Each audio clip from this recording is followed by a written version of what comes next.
The autumn leaves danced around the palace gardens as Princess Elena walked slowly along the stone pathway. Her silk dress rustled gently in the cool evening breeze. After 22 years of marriage to Prince Alexander, she had grown accustomed to these quiet moments alone.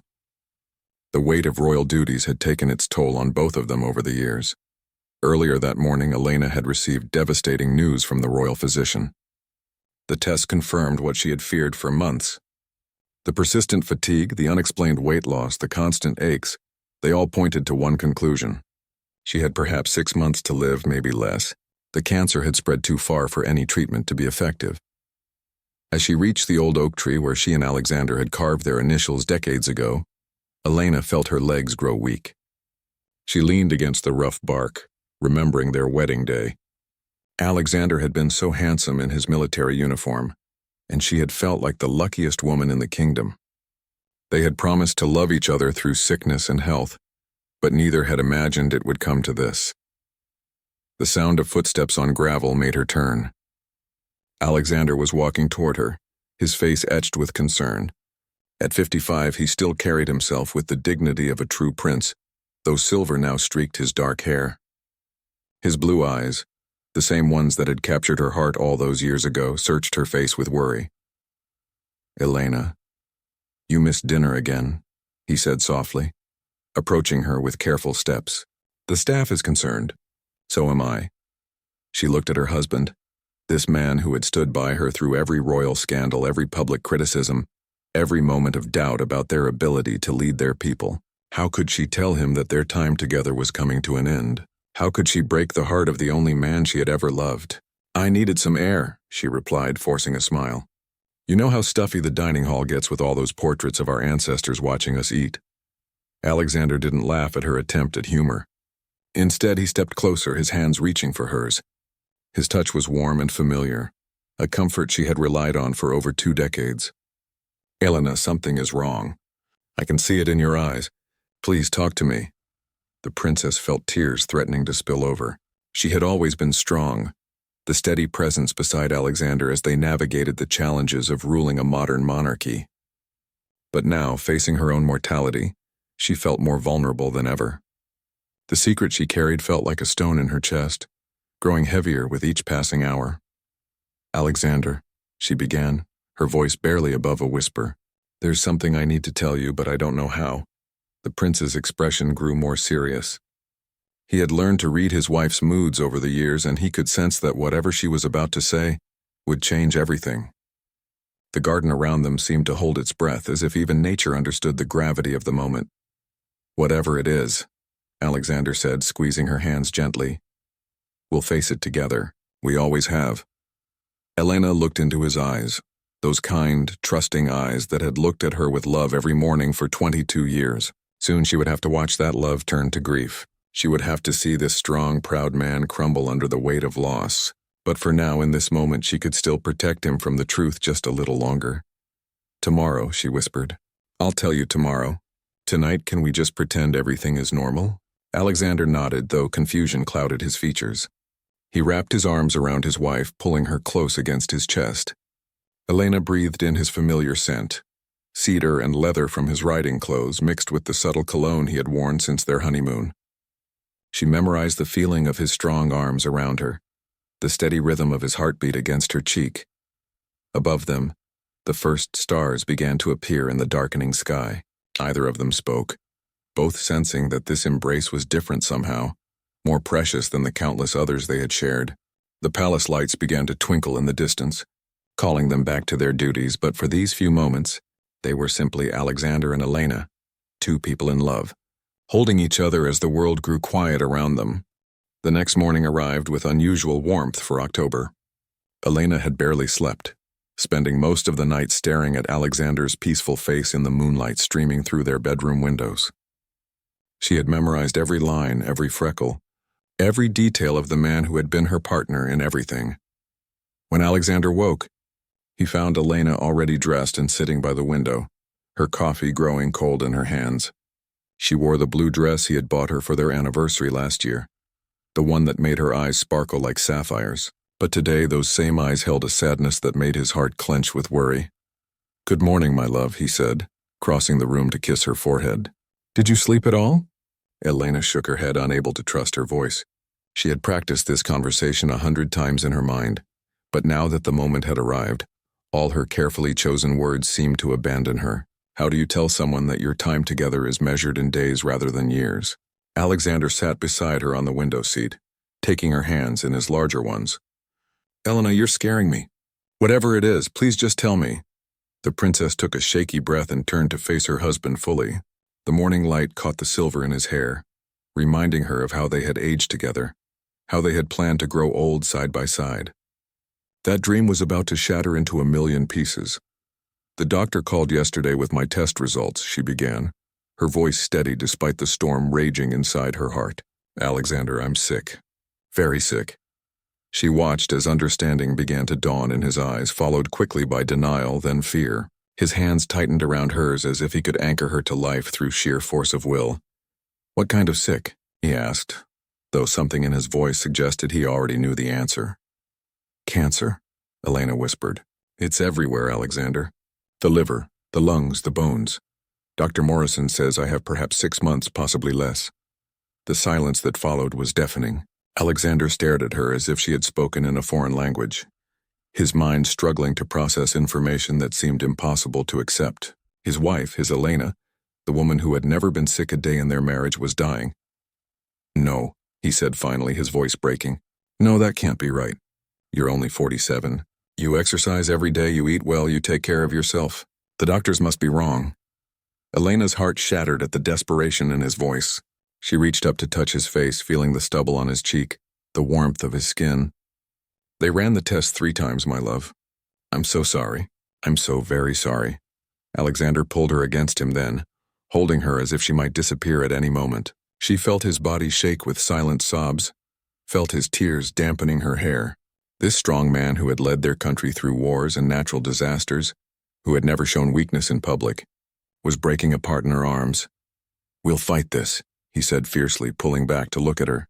"We'll get the best doctors, go to America, to Switzerland, anywhere. We'll try experimental treatments, clinical trials, anything."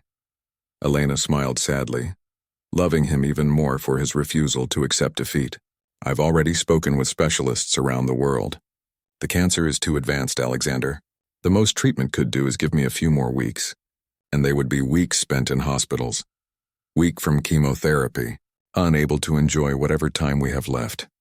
The prince stood abruptly, pacing to the window and back, his hands running through his hair in agitation. "So what, we just give up? We just accept this?" "We make the most of the time we have," Elena said softly. "We love each other, we laugh together, we create beautiful memories for you to carry after I'm gone." Alexander stopped pacing and stared at her with wild eyes. "After you're gone? Elena, I can't survive without you. You're not just my wife, you're my best friend, my advisor, my whole world. How can you ask me to plan for a life without you?" The raw pain in his voice nearly broke Elena's resolve to be strong. She stood and went to him, wrapping her arms around his waist and pressing her ear to his chest to hear his racing heartbeat. "Because you have to," she whispered. "Our people need you, Alexander. Our children need you. You have to promise me that when I'm gone, you'll keep living, keep leading, keep being the extraordinary man I fell in love with." Alexander's arms came around her, crushing her against him as if he could absorb her into himself, keep her safe inside his own body where the cancer couldn't reach her. "I don't know how," he admitted, his voice muffled against her hair. "We'll figure it out together," Elena promised. "One day at a time. But first we need to tell the children. They deserve to know, and I want to spend as much time with them as possible." The thought of telling their 19-year-old daughter Sarah and 17-year-old son Michael made Alexander's legs feel weak. How do you explain to your children that they're about to lose their mother? How do you prepare them for a grief that will reshape their entire lives? "Tonight," Elena continued, "let's have dinner together as a family. No staff, no formality, just the 4 of us. We'll tell them after dinner when we're all comfortable and together." Alexander nodded, though every fiber of his being rebelled against the plan. Part of him wanted to lock Elena away from the world, to pretend this conversation had never happened, to live in denial for as long as possible. But he knew she was right. Their children deserved the truth, and they all deserved time to say goodbye properly. The family dinner that evening was both beautiful and heartbreaking. Elena had insisted on cooking Alexander's favorite meal herself, roasted chicken with herbs from the palace garden, the same dish she had made for him during their first week of marriage when they were still learning to live together. The private dining room glowed with candlelight, and soft music played in the background. Sarah, home from university for the weekend, chattered excitedly about her studies in international relations. At 19, she was the perfect blend of both parents, Alexander's determination combined with Elena's grace and intelligence. Her long dark hair caught the candlelight as she gestured animatedly, describing her plans to follow in their footsteps and serve their country. Michael, quieter by nature but equally passionate, talked about his plans for the summer. At 17, he was already showing signs of becoming a thoughtful leader, asking insightful questions about social issues and environmental concerns. Elena watched both her children with fierce love, memorizing their voices, their expressions, the way they laughed at each other's jokes. "Mom, you're being weird tonight," Sarah said with a grin, catching Elena staring. "You keep looking at us like we're about to disappear or something." Elena's breath caught, and she saw Alexander's hand tighten around his wine glass. "I just love watching you two together," she managed to say. "You've both grown into such remarkable people." Michael raised an eyebrow. "Okay, now I know something's up. Mom only gets this sentimental when something big is happening. Are you pregnant?" He grinned at his own joke, but the smile faded when he saw his parents' serious expressions. "Actually," Alexander said carefully, "your mother and I do have something important to discuss with you both." The atmosphere in the room shifted immediately. Sarah and Michael exchanged worried glances, their jovial mood evaporating as they sensed the gravity in their father's voice. Elena reached across the table, taking each of her children's hands in hers. "My darlings," she began, her voice steady despite the tears threatening to fall. "I've been to see Dr. Morrison recently because I haven't been feeling well. We got some test results back and I need you both to know that I'm very sick." Sarah's face went pale. "What kind of sick, Mom?" Elena looked into her daughter's eyes, those beautiful blue eyes that were exactly like Alexander's. "I have cancer, sweetheart. It's advanced and the doctors can't cure it." The silence that followed was devastating. Michael stared at his mother as if she had spoken in a language he couldn't understand, while Sarah's eyes filled with tears that began spilling down her cheeks. "How long?" Sarah whispered. "Maybe 6 months," Elena replied gently. "Maybe less." Michael suddenly pushed back from the table, his chair scraping loudly against the floor. "No," he said, his young voice cracking with emotion. "No, this isn't happening. You can't be sick, Mom. You're the strongest person I know." Elena stood and went to her son, wrapping him in her arms as he began to cry. At 17, he was already taller than she was, but in that moment he seemed like the little boy who used to crawl into her bed during thunderstorms. "I know this is scary," she murmured, stroking his hair. "I'm scared too. But we're going to get through this together, all of us." Sarah stood shakily and joined the embrace, her arms encircling both her mother and brother. Alexander rose too, completing their family circle, holding them all as they cried together. "What happens now?" Sarah asked through her tears. "Do you have to go to the hospital? Will you be in pain?" "I'm going to stay here at home with all of you for as long as I can," Elena explained. "Dr. Morrison will make sure I'm comfortable and I want to spend every possible moment with my family."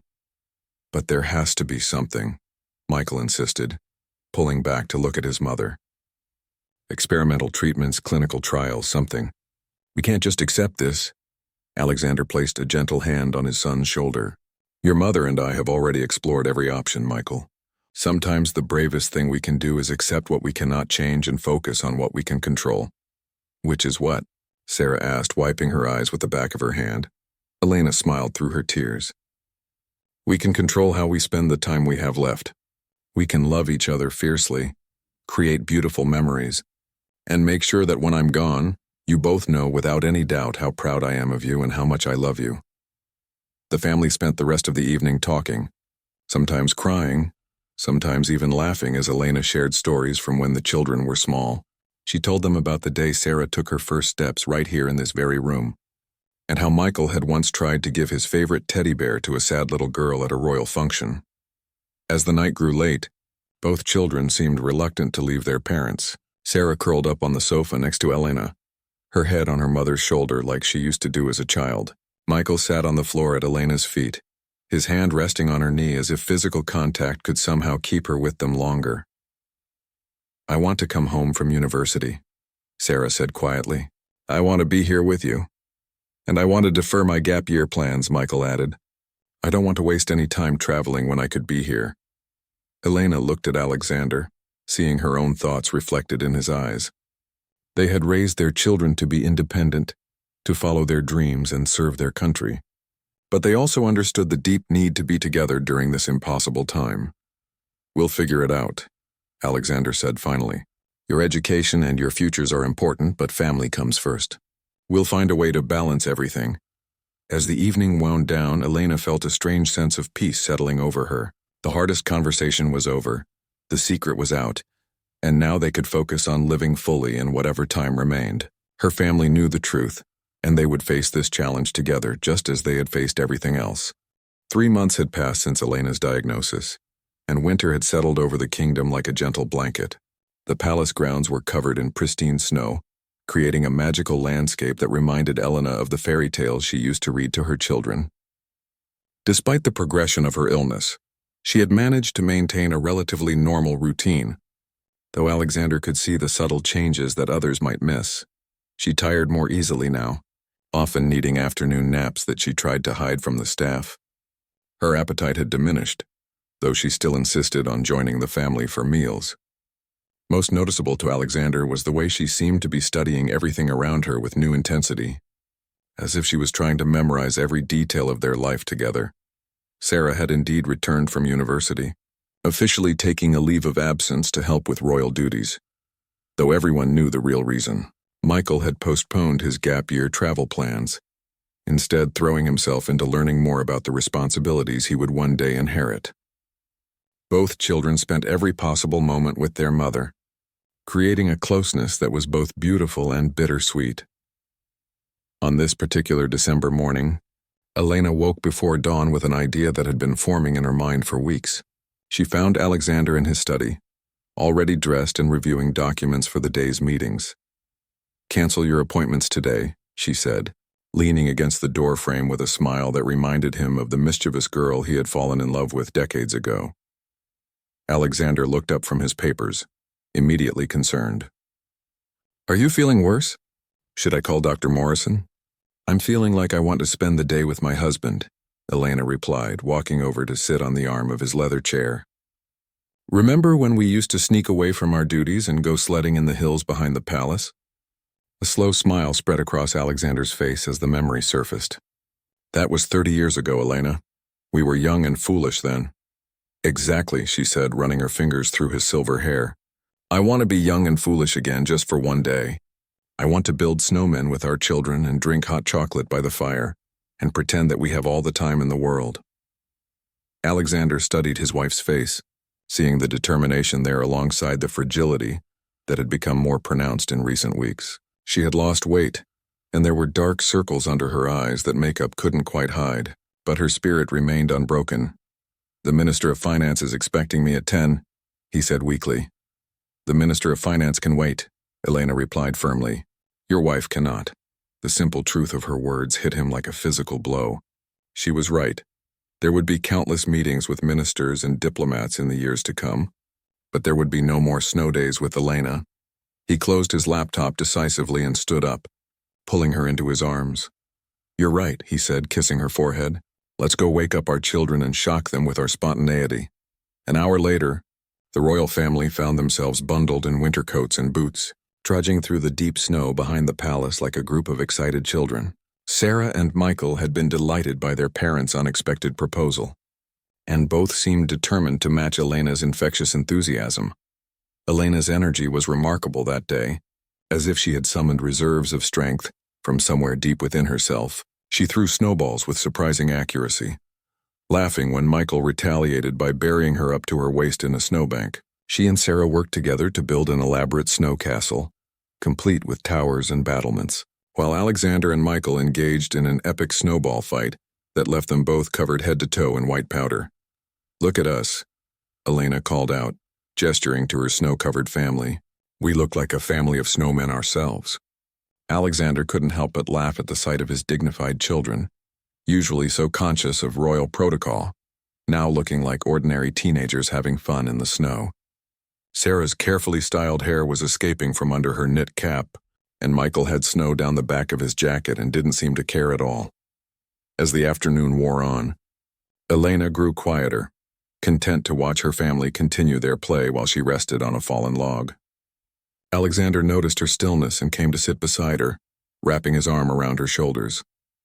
"Thank you for this," he said softly. "I needed to remember what joy feels like."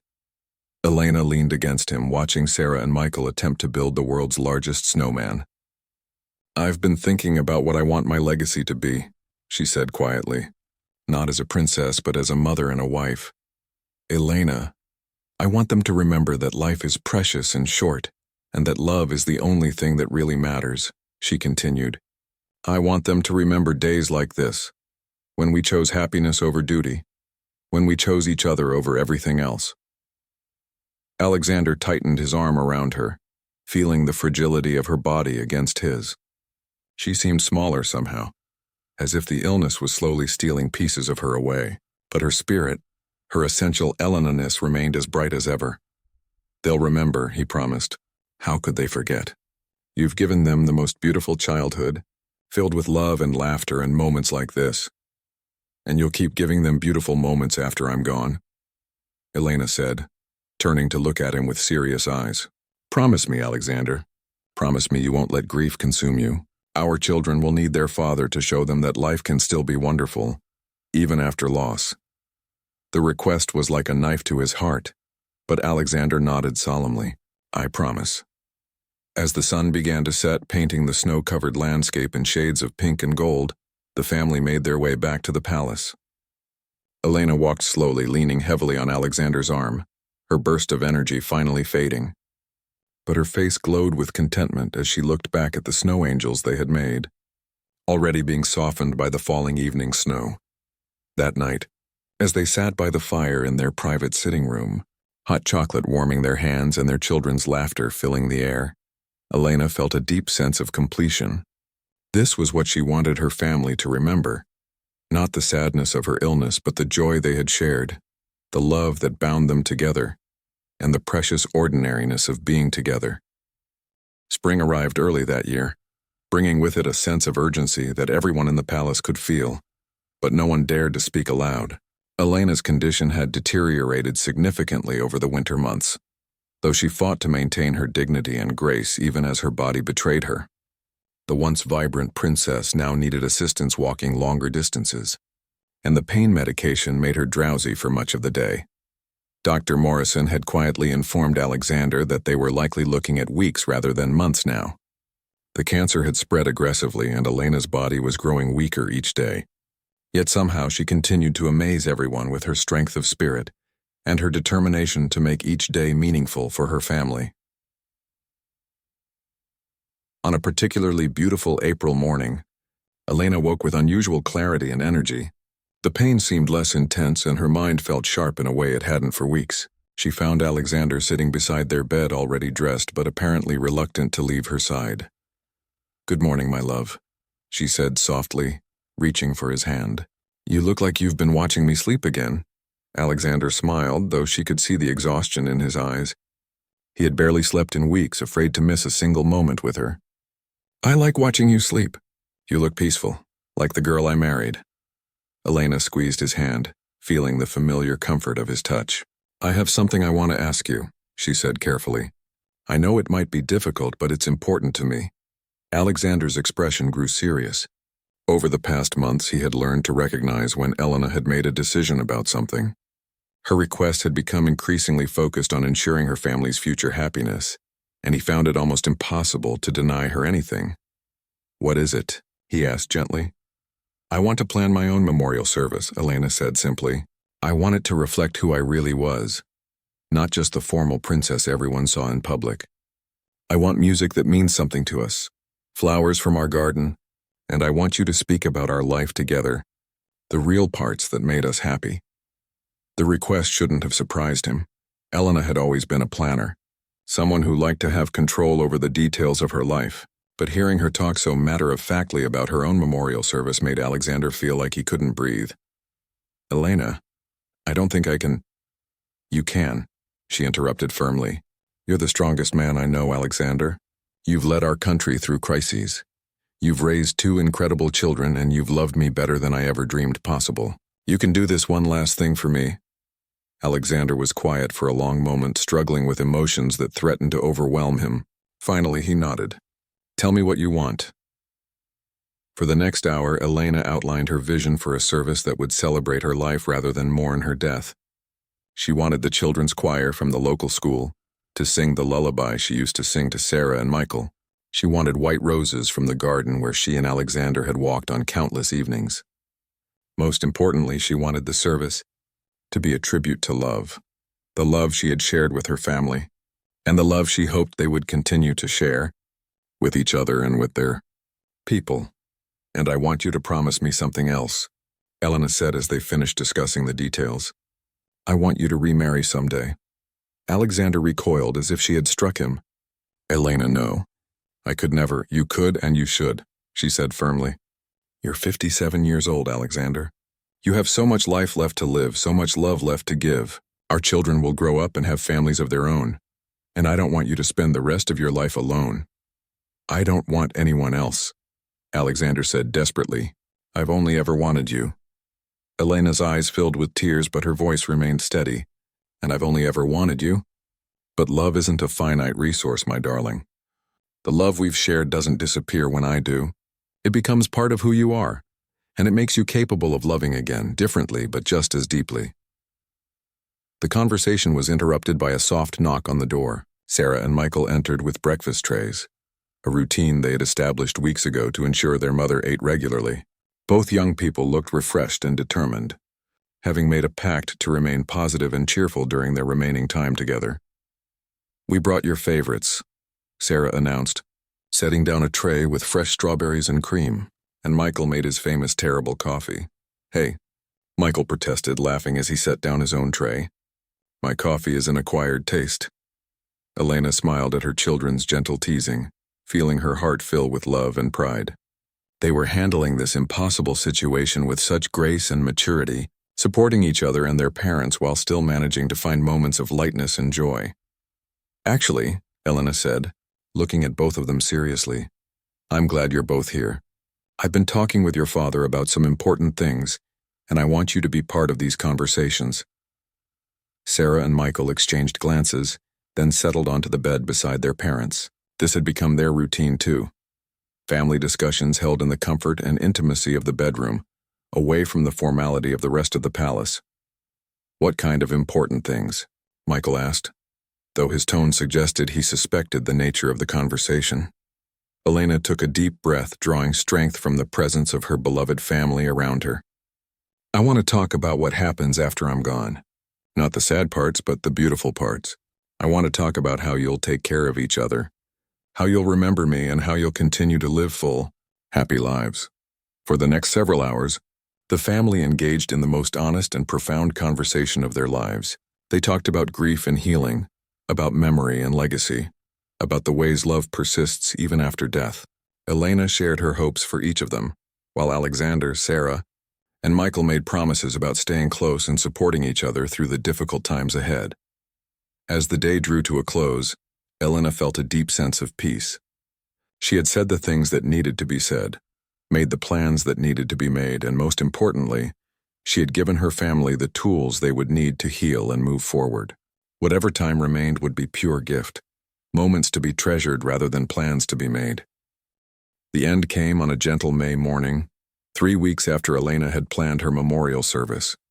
She had spent her final week surrounded by love, rarely leaving the bedroom she shared with Alexander, but never lacking for company. Sarah and Michael had moved into the adjoining rooms, creating a family cocoon where they could be together constantly. Elena's last lucid day was extraordinary in its ordinariness. She woke early before the dawn and found Alexander already awake beside her, his hand resting protectively over hers. The pain medication made everything feel soft and distant, but her love for him remained sharp and clear. I can see the sunrise from here, she whispered, looking toward the large windows that faced east over the palace gardens. Remember how we used to wake up early just to watch the sunrise together when we were newlyweds? Alexander nodded, unable to trust his voice. They had indeed been early risers in those first months of marriage, filled with the wonder of sharing a life together. Now watching what would likely be Elena's last sunrise, he felt that same sense of wonder, mixed with unbearable grief. "Will you help me sit up?" Elena asked softly. "I want to see it properly." Alexander carefully adjusted the pillows behind her, supporting her frail body as she leaned back against him.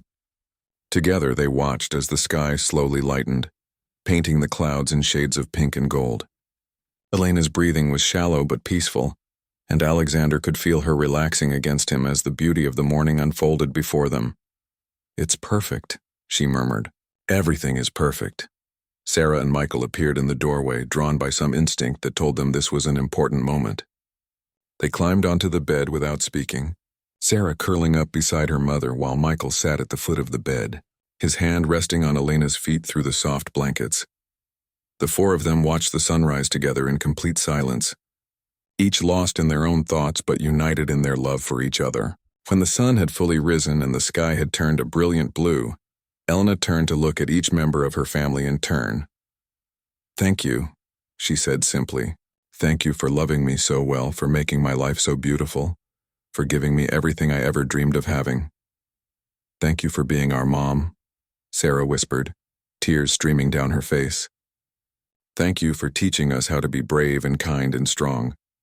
Thank you for showing us what real love looks like," Michael added, his young voice breaking with emotion. Alexander couldn't speak at all. He simply held his wife closer, memorizing the weight of her in his arms, the scent of her hair, the sound of her breathing. These were the details he would carry with him for the rest of his life. Elena closed her eyes, a peaceful smile on her face. "I'm not afraid," she said softly. "I'm ready." She slept most of that day, waking occasionally to find one or more of her family members beside her. Each time she opened her eyes, she was greeted with gentle smiles and soft words of love. Dr. Morrison came and went quietly, adjusting her medication to keep her comfortable, but there was nothing more to be done except to wait. As evening approached, Elena stirred one final time. Alexander, who had not left her side all day, immediately leaned closer to hear what she was trying to say. "The garden," she whispered. "Take me to see the garden." Without hesitation, Alexander carefully lifted his wife in his arms. She weighed almost nothing now, but to him she was still the most precious thing in the world. Sarah opened the French doors that led to the private balcony overlooking Elena's beloved rose garden, while Michael arranged cushions on the outdoor furniture. The May evening was warm and perfect, with the garden in full bloom. The roses Elena had tended for over 20 years perfumed the air with their sweet fragrance, and birds chirped softly in the ancient oak trees. Alexander settled into a comfortable chair with Elena in his lap, wrapped gently in her favorite cashmere shawl. "It's beautiful," Elena breathed, looking out over the garden where she had spent so many happy hours. "Everything is blooming." Sarah and Michael sat close by, their chairs pulled up so they could hold their mother's hands. The family remained there as the sun began to set, painting the sky in brilliant oranges and purples.